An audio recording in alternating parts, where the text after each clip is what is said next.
Assalamualaikum warahmatullahi wabarakatuh. Perkenalkan, nama saya Curokca Prilianti dari Prodi Ilmu Komunikasi. Nah, di sini saya ingin membahas sedikit tentang kenakalan remaja di zaman sekarang. Seperti yang kita tahu ya, kenakalan remaja itu ada berbagai faktor dan juga bisa disebabkan di mana saja, baik mau di lingkungan perkuliahan, lingkungan sekolah, dan lingkungan lainnya. Nah, jika ingin tahu lebih lanjut, jangan lupa simak video berikut ini ya. Nah teman-teman, saya pernah membaca satu pepatah Cina yang sangat menarik, yang kurang lebih artinya begini. Jika salah mengolah tanah, penyesalannya itu hanya satu musim. Jika salah mendidik anak, penyesalannya itu bisa seumur hidup. Ya teman-teman, mendidik anak menjadi hal terpenting dalam sebuah keluarga. Masa muda mereka, masa di mana seseorang ingin mencoba hal-hal yang baru. Nah, masa muda, masa di mana mereka ini masih labil, di mana mereka ini masih memikirkan kesenangan daripada kepentingan. Tak jarang masa muda membuat mereka ini menjadi terjebak ke dalam hal-hal yang buruk. Perlu kita ketahui bahwa masa muda merupakan masa yang tidak akan terulang dua kali. Mereka itu sebagai anak muda harus bisa memilih dan memilah mana yang berdampak positif dan mana yang berdampak negatif, dan berdampak negatif itu dapat berdampak buruk pada kehidupan kita yang akan mendatang. Kita sebagai generasi penerus bangsa seharusnya ini dapat saling mengingatkan tentang bahayanya pergaulan bebas.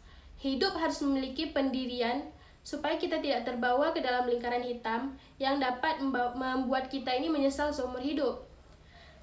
Nah, kita ini sebagai generasi penerus bangsa, sudah saatnya ini kita berbondong-bondong menciptakan prestasi untuk mengembangkan bangsa ini.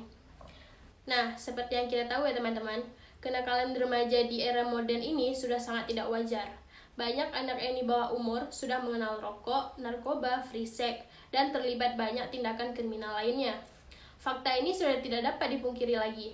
Kita dapat melihat brutalnya remaja zaman sekarang melalui media ambang batas yang elektronik, atau kita melihatnya secara langsung di lingkungan sekitar kita. Nah, hal tersebut bisa terjadi karena adanya faktor menunjang akan perubahan perilaku di kalangan remaja.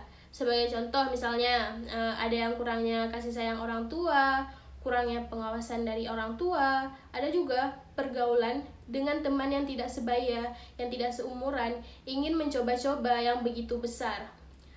Nah, pengaruh lingkungan serta rasa peran kedua orang tua sangatlah penting, karena tanpa pengawasan dari kedua orang tua, anak akan semakin merasa bebas dalam bergaul dan memilih sembarangan teman.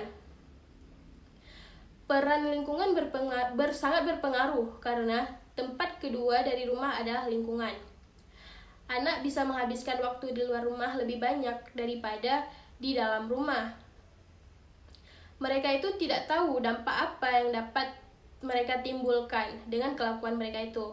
Jadi, mereka akan kehilangan masa depannya dan kehilangan orang-orang yang sayang sama mereka. Nah, mereka juga tidak menyadari bahwa merekalah remaja penerus bangsa yang seharusnya ini berbondong-bondong memberikan penghargaan kepada bangsa. Saya pribadi nih ya, kurang setuju dengan pendapat banyak orang yang mengatakan bahwa anak yang berpengaruh dalam pergaulan bebas ini adalah anak yang kurangnya pendidikan. Itu sangat salah ya teman-teman, karena orang yang berpendidikan pun bisa terjerumus dalam hal seperti ini. Nah, untuk mencegah hal kenakalan remaja dan khususnya buat diri kita sendiri ini agar tidak ikut terjerumus ke dalamnya, diantaranya bisa kita lakukan adalah perlunya pendidikan agama sejak dini, sejak kita masih kecil, mentaati nasihat-nasihat yang kita telah terima khususnya dari orang tua atau guru, dengan jangan berpikiran untuk mencoba-coba hal yang tidak sewajarnya, karena hal sekecil apapun akan menjadi dampak besar dan mempunyai konsep hidup yang salah. Oke teman-teman, saya rasa cukup sekian ya pembahasan kita pada hari ini. Kalau kalian suka, jangan lupa kalian like, komen, dan juga subscribe. Jumpa lagi di lain waktu. Assalamualaikum warahmatullahi wabarakatuh.